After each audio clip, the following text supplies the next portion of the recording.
Voter list দেখে আমি search করছিলাম আর কি। তা দেখতে দেখতে আমার মেয়েরই ভোটার কার্ডটা আমি চেক করলাম, তাতে ওর যে এপিক নাম্বারটা সেটা দিয়ে দেখি যে ভোটার লিস্টের সঙ্গে ওর এপিক নাম্বারে মিল নেই, নামের মিল।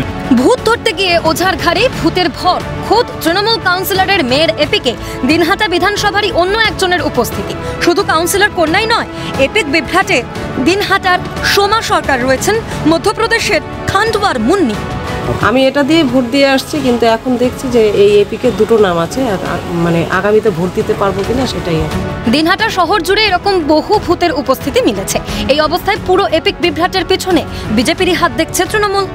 আমার তো মনে হয় এটা কোনো উদ্দেশ্য প্রণোদিতভাবে এরকমটা মনে হয় করেছে। আমার মনে হয় বিশেষ করে যে সমস্ত বিধানসভাগুলো তৃণমূলের দখলে আছে সেই সমস্ত সিটগুলোর উপরেই হয়তো কোনো একটা দল হয়তো টার্গেট করেছে যে এই সমস্ত জায়গাগুলোয় এপিকের সঙ্গে ভোটার লিস্টের একটা গন্ডগোল করে দাও।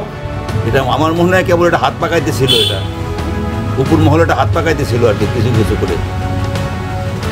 আর আমাদের ধরা পড়াতে এখন ওরা সব মিলিয়ে এপিক বিভ্রাট ইস্যুতে ভূত খুঁজতে নাজেহাল তৃণমূল। শশীকেশ রায়ের রিপোর্ট, ক্যালকাটা নিউজ।